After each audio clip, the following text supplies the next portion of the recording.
아홉 번째 시간입니다. 오늘은 창의력에 대해서 얘기를 좀 해볼게요. 창의력이 뭘까요? 자기 스스로가 창의력이 있는 사람이 되고 싶고 또 자식을 낳으면 창의력 있는 아이로 키우기 위해서 많이 노력들을 하죠.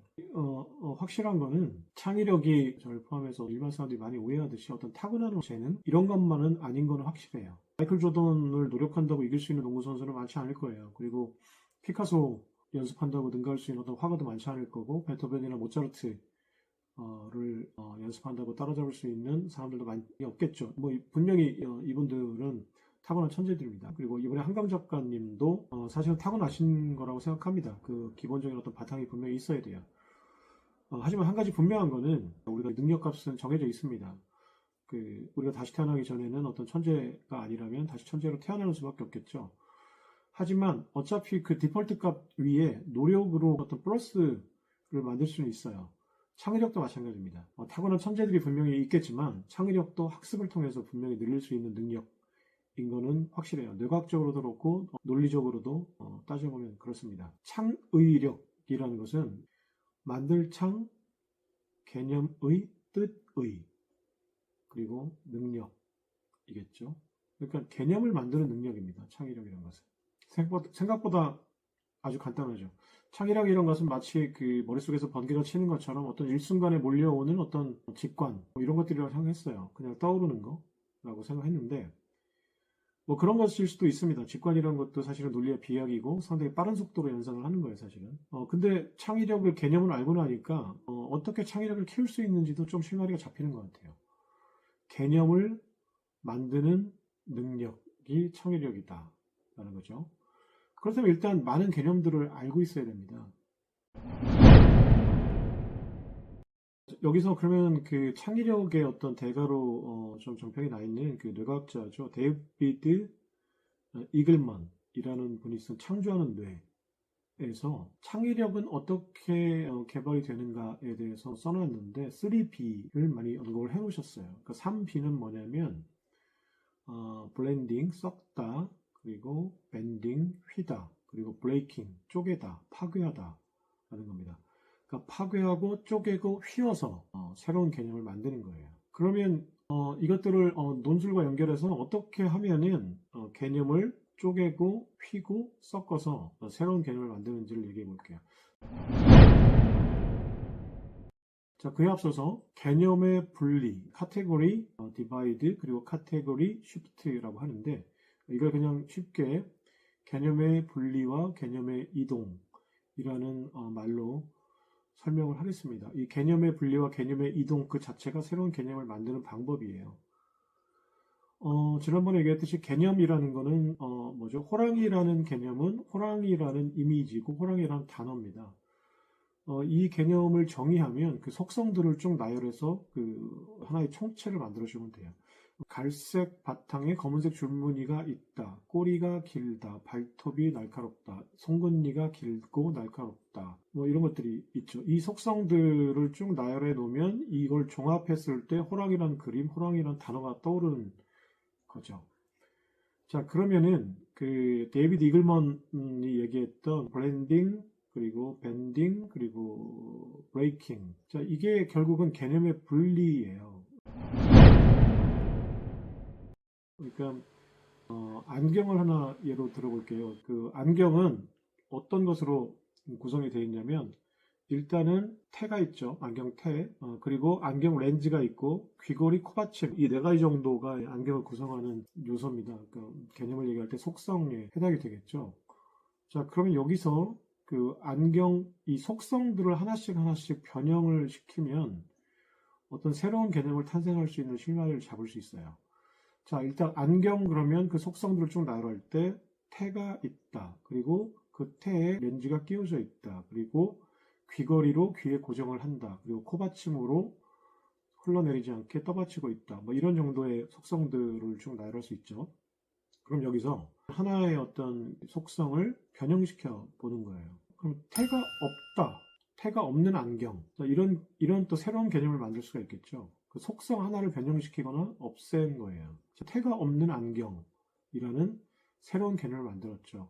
그러면 지난번에 얘기했듯이 하나의 새로운 개념이 분리가 되면 태가 있는 안경, 태가 없는 안경, 그리고 우리가 원래 일반적으로 안경이라고 했던 거는 왼쪽으로 큰 개념으로 가고 작은 개념이 이렇게 두 가지가 나눠지게 됩니다. 태가 있는 안경, 태가 없는 안경 이렇게 되겠죠. 그러면 태가 없는 안경이란 새로운 개념이 생긴 거예요. 자, 그러면 안경 회사에서 디자이너에게 새로운 안경을 하나 만들어봐, 창의력을 발휘해봐 라고 하면 일단 앉아서 디자이너는 여러 가지 생각을 할 거예요. 자, 그러면 막연하겠죠. 새로운 안경을 만든다는 게 연습이 안 돼 있기 때문에 그렇습니다.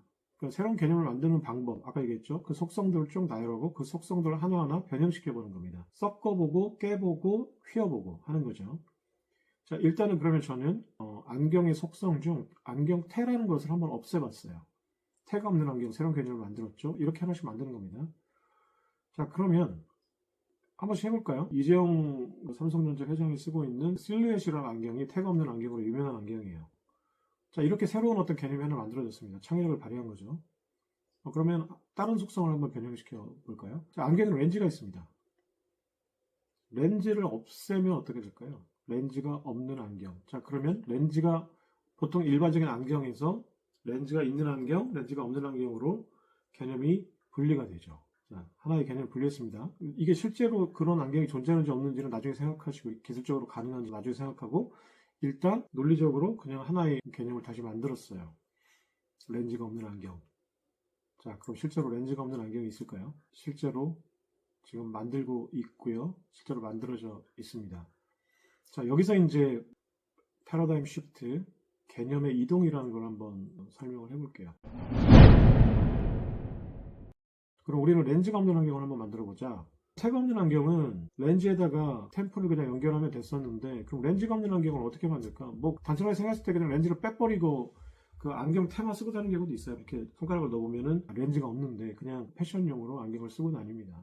근데 렌즈가 없는 안경이라는 어떤 개념을, 새로운 개념을 만들고 나서 어떤 회사가 실제로 그걸 어떻게 만들지 고민했습니다. 자, 안경의 본질은 시력을 보완해주거나 없는 시력을 되살려주는 겁니다. 자, 엄밀하게 얘기하면 안경은 시력을 보완해주는 거니까 없는 시력을 되살려준다 라는 개념은 안경의 범주에 들어가지 않아요. 새로운 범주가 생긴 겁니다. 렌즈가 없는 안경, 새로운 개념이 만들어졌죠.